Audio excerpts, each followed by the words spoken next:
Assalamualaikum warahmatullahi wabarakatuh. Kita ketemu lagi untuk melanjutkan pembahasan tentang materi kuliah mekanika statistik yang kita sudah bahas pada bagian sebelumnya, yaitu sampai pada pengenalan tentang fungsi partisi.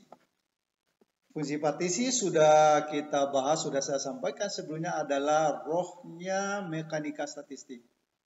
Ketika kita sudah bisa mendapatkan fungsi partisi, maka sebenarnya semua persoalan statistik untuk assembly kita itu selesai. Dari fungsi partisi kita bisa menurunkan hampir semua besaran termodinamika yang bisa diukur secara langsung hanya melalui operasi matematika sederhana. Nanti akan kita lihat. Jadi sebenarnya yang paling sulit dalam mekanika statistik itu adalah mencari fungsi partisi. Setelah itu dapat, selesai. Ketika kita baca paper-paper orang yang terkait dengan penerapan mekanika statistik, maka yang panjang dari uraian itu adalah mencari fungsi partisinya. Karena di situ kadang-kadang ketika ada masalah yang susah, interaksi yang susah, ada sejumlah aproksimasi dilakukan, ada beberapa pendekatan, ada bagian harus dibuang, sampai didapat fungsi partisi yang dianggap cukup representatif. Nah, dari fungsi partisi itu tinggal diferensial, integral, ya, keluarlah energi, keluarlah kapasitas kalor, kondisi termal, entropi, entalpi, Gibbs, Helmholtz, dan lain-lain, semuanya bisa diperoleh dengan sangat mudah. Jadi, inti statistik adalah fungsi partisi sebenarnya. Memang mencari fungsi partisi itu kadang susah dan umumnya susah. Tapi ada beberapa cara penyederhanaan yang bisa kita lakukan. Nah, kita coba melihat apa benar fungsi partisi itu bisa memberikan sejumlah atau bisa menghasilkan sejumlah besaran yang bisa diukur. Nah, ketika sejumlah besaran diukur diperoleh, lalu kita lakukan pengukuran atau ada dibanding hasil pengukuran. Kalau hasil pengukurannya itu sama dengan rumus yang dikeluarkan fungsi partisi, maka asumsi kita tentang mekanisme secara mikroskopi itu benar. Tetapi ketika dari fungsi partisi kita menurunkan persamaan makro termodinamikanya lalu dibandingkan dengan pengukuran ternyata tidak cocok, maka asumsi kita tentang mekanisme mikroskopik itu harus direvisi, harus dikoreksi.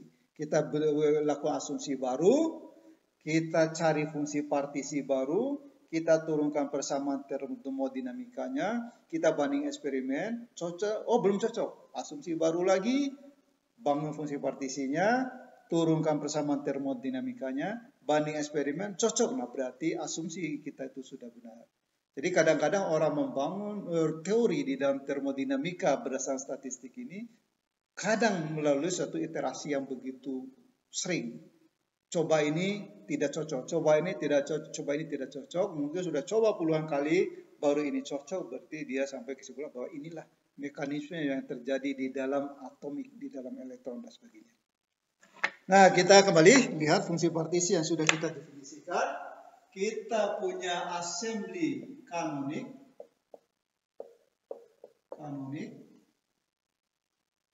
Yang memiliki jumlah partikel konstan, energi tidak konstan. Lalu assembly ini kita copy semua keadaan yang mungkin dimiliki di dalam ensemble kanonik. Ini ensemble. Jadi apapun keadaannya yang dimiliki ini N, ini dia punya energi 1 copy, dia punya energi 2 copy, punya energi 3 copy, punya energi M kita copy. Sehingga semua keadaan yang mungkin muncul di sini sudah di-copy semua di sini. Tidak, setelah ini di-copy semua dan jumlah banyak, udah ini lupakan. Jadi kita tinggal bermain dengan ensemble-nya karena semua keadaan sudah ada wakilnya di sini.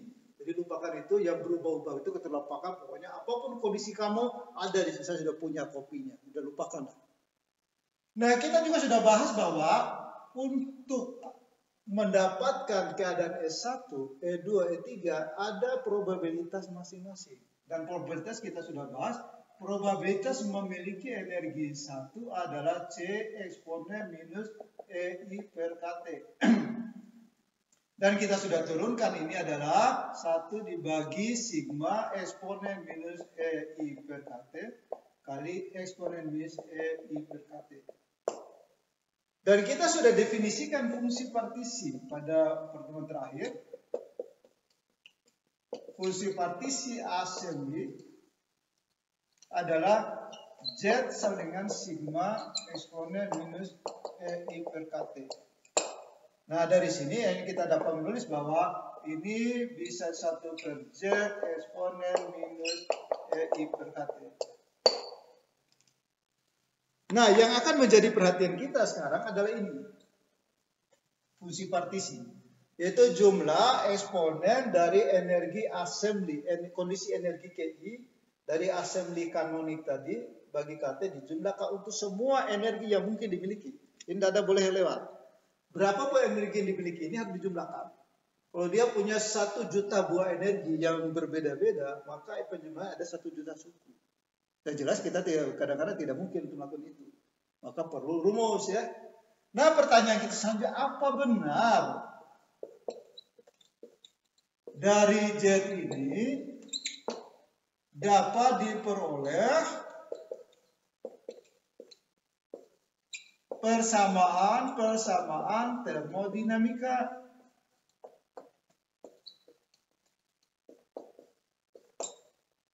Itu menjadi pertanyaan kita, karena kita ingin ketika fungsi partisi ini dapat, yang lain itu beres. Dan harus mudah. Sehingga siapapun bisa lah, itu tidak perlu lagi pemahaman matematik yang luar biasa. Jadi kita akan buktikan, benar nggak hanya dengan rumus ini rumus eksplisit, fungsi partisi itu tidak bisa diukur. Ini tidak bisa diukur, nilainya berapa kita tidak tahu, hanya suatu definisi. Ada definisi di matematika, di mekanika statistik, fungsi atau fungsi, yang dari fungsi itu kita bisa mendapat persamaan termodinamika untuk assembly kanonik tertentu tadi. Kalau assembly-nya berbeda, maka energi interaksi antar partikel berbeda, maka energi assembly itu berbeda, maka fungsi partisi juga akan berbeda. Jadi fungsi partisi untuk assembly yang berbeda akan berbeda, untuk gas, untuk zat padat, untuk logam, untuk lain akan berbeda fungsi partisi karena interaksi antar atom atau partikel di dalamnya itu berbeda. Interaksi antar partikel berbeda akan melahirkan energi total energi assembly yang berbeda dan akan melahirkan fungsi partisi yang berbeda. Karena fungsi partisinya berbeda, maka persamaan termodinamika, misalnya untuk konduktivitas, untuk energi dalam, bagi gas, bagi logam, bagi isolator jelas akan berbeda. Tapi prosesnya sama, yaitu dari interaksi partikel, cari energi assembly, cari fungsi partisi, lalu lakukan itu matematika sederhana, ya keluar persamaan. Nah, persamaan jelas beda karena fungsi partisinya berbeda, tapi langkahnya sama. Jadi itu saja sebenarnya perbedaannya. Nah, pertanyaan kita mau jawab pertanyaan ini. Apa benar dari Z ini kita dapat peroleh persamaan termodinamika yang bisa kita ukur? Sehingga kita tahu bahwa untuk logam itu CV-nya sekian, untuk zat cair itu CV sekian, untuk isolator CV-nya sekian, dan sebagainya. Nah, kita akan buktikan.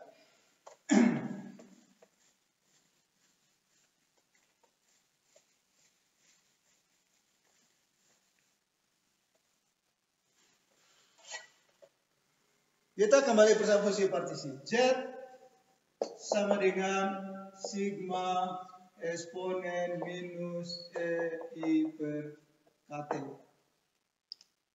Agar mudah, kita definisikan dulu parameter sementara. Parameter sementara. Apa itu kita sebut sebagai beta sama dengan negatif 1 per KT. Jadi kebalikan suhu dengan kali konstanta Boltzmann tapi negatif. Nah, dengan parameter sementara ini kita bisa lihat fungsi partisi lebih sederhana, sigma eksponen beta E. Ingat ini adalah energi assembly.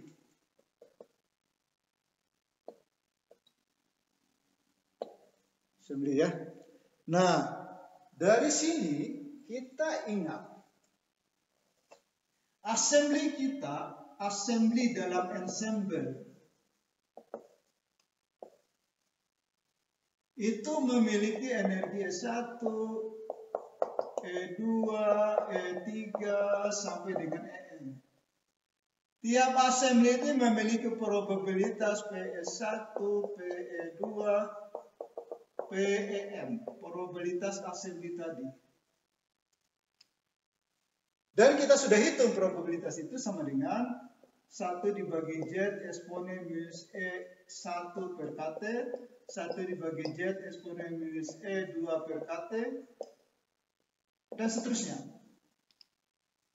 Jadi kita sudah punya satu himpunan energi yang jumlahnya banyak sekali. Lalu tiap energi ini dibarengi probabilitas yang persamaan seperti ini. Jadi sebenarnya kalau kita tahu energi, kita akan otomatis tahu probabilitas. Nah, kita ingat di statistik, matematika. Yang dimaksud dengan nilai rata-rata suatu besaran itu adalah jumlah dari besaran itu pada nilai kali probabilitas untuk munculnya besaran itu. Jadi dijumlahkan itu semua. Jadi rata-rata besaran X adalah perkalian X pada kondisi GI dengan probabilitas kondisi GI. Kita jumlahkan untuk semua kemungkinan yang ada. Ini adalah standar. Ini standar matematika, statistik. Kalau rumus ini kita pakai di kondisi kita, di keadaan kita, yaitu ingin mencari energi rata-rata, maka energi rata-rata assembly ya, kita itu adalah jumlah dari semua energi KI kali P kali probabilitas KI. Jadi energi rata-rata adalah jumlah energi KI, probabilitas berapa, energi K1 berapa, P1, energi K2, P2 dan seterusnya sampai dengan semua yang ada. Ya, ini standar. Kemudian kita masukkan, kita sudah tahu PE itu begini. Ini bisa ditulis tadi sudah kita singkat 1 per Z eksponen beta E1, 1 per Z eksponen beta E2 dan seterusnya. Nah, kalau kita masukkan, kita akan dapat ini sama dengan eksponen beta E1 dibagi Z kali EI kali J kali EI. Ini adalah PI-nya, PEI-nya. Ya. Nah, sekarang kita lihat yang dimaksud Z ini adalah jumlah dari semua ini, tapi tidak lagi memiliki indeks. Maka J itu bisa dikeluarkan dari jumlah. Sehingga kita tinggal menjumlahkan EI eksponen beta EI. Ya. Jadi Z-nya karena tidak ada indeks, yang harus bertahan di dalam ini yang punya indeks. Karena kita jumlahkan dalam indeks tadi. Kemudian kita lihat ini dulu. Kita mau cari. Kita lihat ini. Kalau kita diferensialkan terhadap beta eksponen beta EI, maka ini kita dapat sama dengan EI eksponen beta EI. Diferensialkan terhadap beta, ya ininya turun. Seolah-olah ini adalah konstanta, turun ke sini, maka hasil itu. Banding ini dengan ini. Sama ya. Maka bagian ini kita bisa ganti dengan ini. Supaya lebih sederhana. Sehingga energi rata-rata itu menjadi 1 bagi Z sumasi D dibagi D beta eksponen beta EI. Lebih sederhana. Sekali lagi, beta ini adalah tidak mengandung indeks. Konstanta terhadap sumasi ini. Sehingga kita bisa keluarkan 1 dibagi Z D dibagi D beta sigma eksponen beta EI. Nah, balik lagi, ini apa? Ini adalah Z. Sehingga kita dapatkan persamaan itu, ini dihapus dulu, sudah. Persamaan energi rata-rata kita itu menjadi energi rata-rata sama dengan 1 dibagi Z D dibagi D beta Z. Dan ini tidak lain daripada D dibagi D beta ln Z. Nah, coba kita perhatikan di sini bahwa energi rata-rata itu hanya diferensial dari logaritma Z. Begitu Z kita dapat, kita logaritma, kita diferensial beta, beta itu bisa berkata, maka keluar energi rata-rata. Dan ini adalah satu bukti bahwa energi rata-rata ini hanya dapat diperoleh dari Z secara mudah. Kenapa mudah? Ya karena hanya logaritma Z dan diferensial. Jadi sekali kita bangun Z, maka kita bisa mendapat energi rata-rata hanya Z-nya di logaritma natural dulu, lalu diferensial beta. Selesai. Jadi begitu pentingnya nilai Z tadi, sehingga kita bisa mendapatkan persamaan energi rata-rata. Jika Z itu fungsi suhu, maka ketika kita peroleh logaritma diferensial, maka kita dapat energi rata-rata fungsi suhu juga. Nanti akan kita lihat contoh bagaimana salah satu contoh mencari energi rata-rata dari secara eksplisit dari sistem yang mungkin yang bisa kita selesaikan sehingga keluar jadi energi rata-rata fungsi T ini begini-begini. Jadi sekali lagi kita lihat di sini bahwa statistik itu mencari Z. Z didapat, energi rata-rata didapat. Energi rata-rata didapat, maka kita bisa mendapatkan namanya kapasitas kalor sama dengan D energi rata-rata dibagi dt. Ini dari Z juga, dari Z dapat ini, dari ini diferensial waktu dapat kapasitas kalor.